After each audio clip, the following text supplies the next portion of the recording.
নমস্কার বন্ধুরা, কেমন আছো তোমরা সবাই? আশা করি তোমরা সবাই খুব ভালো আছো। আমিও কিন্তু খুব ভালো আছি।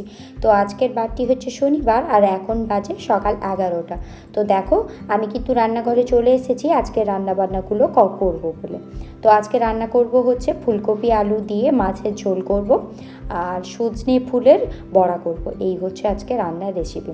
আর তোমাদের দাদাভাই আজকে কিন্তু সকালে খাবার নিয়ে যায়নি, যেহেতু পরশুদিন আমার শরীরটা খুবই খারাপ ছিল, আর একেবারে প্রেশার লো হয়ে গেছিলো। আমি একেবারে বিছানা থেকে উঠতেই পারছিলাম না, তাই একদিন আমি ভিডিও কিন্তু দিতে পারিনি।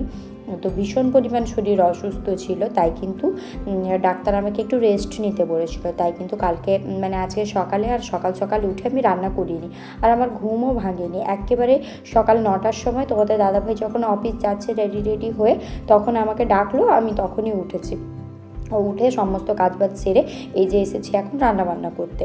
আর বেশ কয়েকদিন ধরে রাতে একেবারে ঘুম হচ্ছিল না, যার কারণে একেবারে শরীরটা দুর্বল হয়ে গেছিলো।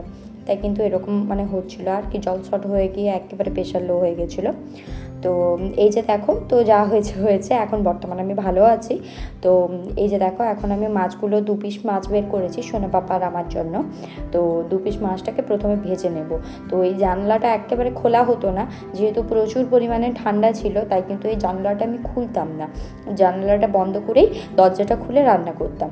তো সোনা পাপা যেহেতু বাইরে খেলা করছে, তো এই জানালাটা না খুললে কিন্তু ওকে আমি দেখতে পাচ্ছি না।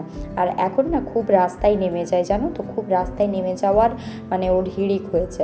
ওকে যদি একটু আমি চোখের এদিক থেকে ওদিক করব, রাস্তায় নেমে বসে বালিগুলোকে ঘাঁটবে, বালি মুখে তুলবে। ছোটোবেলায় যে বদমাইশিগুলো ও করতো না, সেগুলো যত বড় হচ্ছে তত ওগুলো করছে। আর তো একেবারে শুনতে চায় না, একেবারে নয়। তো ডাকলেও শুনবে না, তাই একটু দরজা জানলাটা খুলে দিলাম, যাতে করে আমি রান্নাও করতে পারি আর ওকেও একটু লক্ষ্য রাখতে পারি। তো এই যে জানলা দরজা খুলে রান্না করলে দেখবে ঘরের ভেতরে রান্নার গন্ধটাও খুব একটা ছড়ায় না।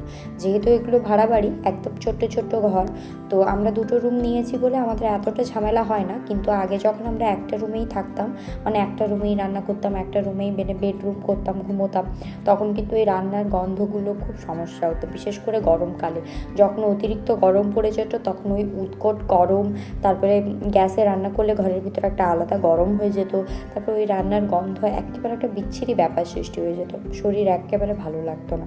তাই কিন্তু আমি এবারে আমরা 2টো রুম নিয়েছি আলাদা আলাদা করে, যাতে করে এই রান্নার সমস্যাটা আমাদের না হয়। তারপরে তো বাবা মা বাড়ি থেকে আসেন, তাই 2টো রুম নেওয়া। তো এখানে দেখো, আমি মাছগুলো ভাজতে বসিয়ে দিয়েছি। আর শনিবার দিন যাব হচ্ছে আমরা একটা অনুষ্ঠানে, তোমাদের দাদাভাইয়ের অফিস পার্টিতে যাব। তো ওটা একটা ভিডিও ভালো মতন করেই তোমাদের সঙ্গে শেয়ার করব। আমরা যাব হচ্ছে মশাগ্রাম রিসর্টে। তো রিসর্টটা কেমন আমি তো আগে দেখিনি, তবে অনলাইনে চেক করে দেখেছিলাম, খুব সুন্দর। তো যেহেতু যাব, তোমাদের সঙ্গে পুরোটাই ভিডিও করে শেয়ার করব। তো চলো, বেশি কথা না বাড়িয়ে রান্নাগুলো কমপ্লিট করে নিই। আর এই যে সোনা বাবা বাইরে খেলছিল, তো ভিতরে এসেছিলো বলে ওকে কোলে তুলে নিয়েছি। ও বাইরে কোথায় পালিয়ে যাবে, তার থেকে কোলে নিয়ে রান্না করাটাই ভালো। এই যে তোমাদের সঙ্গে অনেক কথা বলে যাচ্ছিলো, আজকে কিন্তু ওকে আমি বলতে বলিনি। তারপরে ও কিন্তু একাই হাই হ্যালো খেয়েছো কিনা জিজ্ঞাসা করছিল। তো যেহেতু মিউট করে দিয়েছি, তাই তোমরা কথাগুলো শুনতে পাবে না।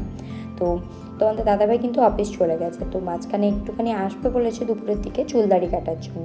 যেহেতু ও যে সেলুনটায় চুলদাড়ি কাটে, ওখানে কিন্তু ভীষণ পরিমাণ লাইন হয়। তো সকালের দিকে তো অফিস যায়, সকালের দিকে একেবারে সময় পায়নি। তাই ওই লোকটাকে ফোন করে খবর নিয়েছিল, ও বলেছে 12টার দিকে কেটে দেবে বলে। তাই কিন্তু ও আর একবার দুপুরবেলার দিকে বাড়িতে আসবে, তো ওর জন্য অল্প করে ভাত তরকারি রেখে দেবো। যদি আসে তাহলে তখন ওকে একটু খেতে দিয়ে দেবো, যেহেতু ও তো মাছ ছাড়া একেবারে খেতে পারে না। তারপরে আজ 2 দিন ধরে আমি ওকে রান্না করে দিতে পারছি না, নিজের শরীর অসুস্থ বলে। তো বাইরেই খাচ্ছে, ওর একেবারে খাওয়া দাওয়াটা ঠিক হচ্ছে না। তবুও মুখ ফুটে বলে না, জানো তো। তোমাদের দাদাভাই খুব ভালো, আর সাপোর্ট না করলে, সাপোর্টিভ না হলে, তাহলে হয়তো ছোটো বাচ্চা নিয়ে আমি বাড়িতে বাড়ির বাইরে এত দূরে একা কিন্তু থাকতে পারতাম না। যেহেতু বাড়ি থেকে আমাদের সুবিধা অসুবিধায় কাউকে ডাকলে ওদের আস্তে আস্তে পুরো একদিন সময় লেগেই যায়, তাই কিন্তু আমাদের ভীষণ ঝামেলা হতো। যেহেতু তোমাদের দাদাভাই খুব সাপোর্টিভ, তারপরে সোনা পাপা এখন বড় হয়েছে, যখন ছোটো ছিল, যখন ওর শরীর অসুস্থ হতো, জ্বর হতো টানা 3 দিন 4 দিন, একেবারে ও আমার সঙ্গে রাত ডাকতো, জানো তো। মানে আমি সারা রাত জেগে সোনা পাপার জন্য বসে থাকতাম, ও কিন্তু সারা রাত জেগে সোনা পাপার কাছে বসে থাকতো। মানে আমি যতটুকু করতাম ও আমার সঙ্গে তাল মিলিয়ে ততটুকুই করেছে। মানে আমাদের দুজনের প্রচেষ্টায় আমাদের এই ছোট্টখাটো সংসারটা গড়ে উঠেছে। আর শুধু একটা ইচ্ছে আছে, নিজেদের একটা বাড়ি করার। তো ওটা যদি তোমরা আমাদেরকে ভালোবাসা দাও তাহলে হয়তো জীবনে করে উঠতে পারবো। তো ইচ্ছে তো আছে অনেক কিছুই, সব মানুষের তো সব ইচ্ছে পূরণ হয় না, সব স্বপ্নও পূরণ হয় না, কিন্তু আমার এই স্বপ্নটা আমি পূরণ করবো যেমনভাবে হলেও। তো তার জন্য তোমাদের ভালোবাসার আমার খুব প্রয়োজন। তোমরা প্লিজ আমাকে বেশি বেশি করে ভালোবাসা দিও, যাতে করে আমি আমার এই ছোট্ট স্বপ্নটা পূরণ করতে পারি। তো এই যে দেখো, আজকে কিন্তু অনেক কথাই তোমাদের সঙ্গে শেয়ার করে ফেললাম। আর এই যে এখন এসছে ঘরটা মুছতে, যেহেতু কালকে তো তোমাদের দাদাভাইয়ের অফিস পার্টিতে যাব বিকেলবেলা। সারাদিন প্রায় কম বেশি অনেক ঝামেলাই আছে, যেমন সকালে একটু তোমাদের দাদাভাইয়ের জন্য রান্না করে দেবো, তারপরে আমাদের নিজেদের ড্রেসপত্র গোছানো, তারপরে ছোটো বাচ্চা আছে ওর খাবার দাবার গোছানো, ওগুলো তো আছেই। তাই আজকে যতটা পারছি কাজগুলো গুছিয়ে রাখছি, যাতে করে কালকে আর অতটা পরিমাণ কাজ না থাকে, অল্প কিছু কাজ থাকে। যেহেতু শরীরটা ভালো নেই, বেশি কাজের ধকল নেওয়াটাও ঠিক না। তো তাও ভাবলাম বেশ 2-3 দিন ধরে ঘরটা মোছা হয়নি, আর এখন তো আস্তে আস্তে হালকা হালকা করে এবারে গরম পড়ছে। তো এখন রোজ রোজ ঘর না মুছলে কিন্তু ঘর দোরের অবস্থা একেবারে ভালো থাকে না, কেমন একটা নোংরা নোংরা হয়ে যায়। তারপরে আমাদের ওই মানে রুমের সামনের রাস্তাটায় খুব বালি ফেলেছে, আর ওই বালিটাই কিন্তু পায়ে পায়ে করে ঘরের ভেতরে ঢুকে আসে। তো ওই বালি ঝাড় দিলে তো যায়ই না, একদম মুছলে তবে গিয়ে ওঠে। তো এই যে দেখো, এখন সুন্দর মতো করে ঘরটা মুছে নিচ্ছি, আর তোমাদের সোনা পাপা দেখো ওই বাইরে ওই নোংরা জলটার ভিতরে হাত চোবচ্ছে। কী আর করবো, একা থাকতে গেলে ছোটো বাচ্চাকে তো সব কিছু ব্যাপারে ধরে রাখতে পারবো না, কিছু অন্তত ওকে ছাড় দিতে হবে। ও যদি কিছু করতে না পারে তাহলে ও আমাকে বিরক্ত করাবে, কান্নাকাটি করবে, নিজে বোর হয়ে যাবে। তার থেকে বরঞ্চ যেটা করছে করুক, একেবারে চান করিয়ে দেবো।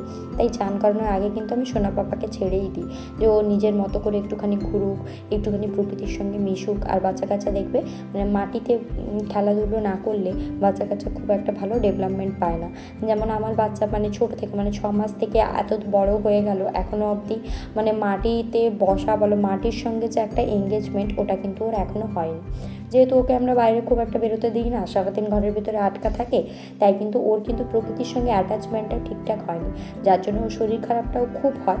আর ও হচ্ছে প্রিমেচিওর বেবি, মানে ও 1 মাস আগেই হয়েছে, যার কারণে ওর ম্যাচুরিটি এখনও অনেকটা বাকি আছে, যার জন্য ও এতটাই মানে কি বলবো শরীর স্বাস্থ্যের দিক থেকে রোগা, কিন্তু বাকি দিক থেকে কিন্তু পিছিয়ে নেই। ও যথেষ্ট পরিমাণ ভালো কথা বলতে পারে, সমস্ত ব্যাপার বুঝতে পারে, পড়াশোনাও টুকিটাকি করতে পারে। তোমরা তো দেখেইছো, তোমাদের সঙ্গে ভিডিওতে শেয়ার করেছি। আর তোমরা যদি বলো আমার প্রেগনেন্সি জার্নিটা তোমাদের সঙ্গে তুলে ধরার জন্য, তাহলে কিন্তু আমি অবশ্যই শেয়ার করব। তো তোমরা প্লিজ এই ভিডিওটার কমেন্টে অবশ্যই আমাকে জানিও যে তোমরা কি আমার প্রেগনেন্সি জার্নিটা জানতে চাও বা শুনতে চাও, তাহলে কিন্তু অবশ্যই তোমাদের সঙ্গে আমি একটা ভিডিওতে শেয়ার করব। তো চলো, এখন কিন্তু আমি সমস্ত কাপড় চোপড় কেচে কুচে দড়িতে মেলতে এসেছি, ঘর দৌড় মোছা কমপ্লিট, বাকি সমস্ত রান্নাবান্না করে গ্যাস ট্যাসও মুছে দিয়েছি। এখন শুধুমাত্র নিচে যাব, নিচে গিয়ে সোনা পাপাকে চান করাবো, খাওয়াবো, তারপর নিজে একটু চান টান করে খেয়ে একটুখানি রেস্ট নেব। যেহেতু মানে কালকে হচ্ছে পার্টি, ভীষণ একটু ধকল আছে, মানে রাত 12টা-1টা অবধি ওখানে কাটাতে হবে, তো তাই একটুখানি রেস্ট নেওয়াটা ভালো। তো চলো তাড়াতাড়ি করে সমস্ত কাপড় চোপড়, তারপরে তোমাদের দাদাভাই টিফিনের ব্যাগ, এগুলো কিন্তু সমস্ত আমি আজকে ধুয়ে দিয়েছি। আর আজকে এত পরিমাণ বাতাস দিচ্ছে কি বলবো, মনে হচ্ছে যেন ওই ঝড় হচ্ছে, ঝড়। দেখো, দেখলেই বুঝতে পারবে গাছপালাগুলো কী পরিমাণ নড়াচড়া করছে। আর তোমাদের সোনা পাপা তো খুব ভয় পেয়ে গেছিলো, মানে ও বলছে মাম্মাম কী হচ্ছে, ঝড় হচ্ছে। ওকে এমনি বলছে যে না বাবা ঝড় নয়, খুব বাতাস দিচ্ছে, চল নিচে চল। আর বাতাসের জন্যই আজকে একটু ঠান্ডাটাও লাগছে আর কি। তো চলো কাপড়গুলো শুকিয়ে নিই, তারপরে নিচে গেলে আবার তোমাদের সঙ্গে কথা হচ্ছে।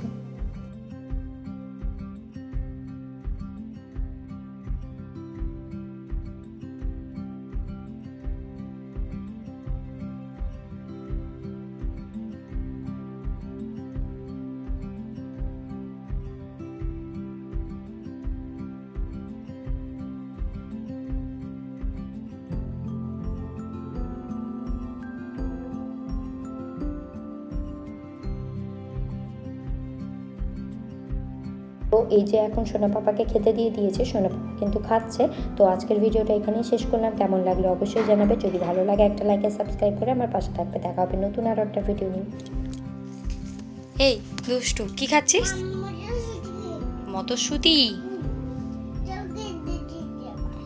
তাই জেমা দিয়েছে?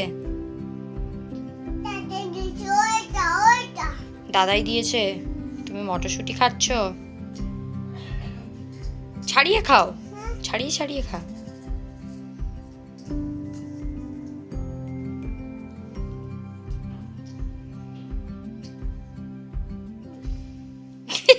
মুখটা দেখি, মুখটা দেখি।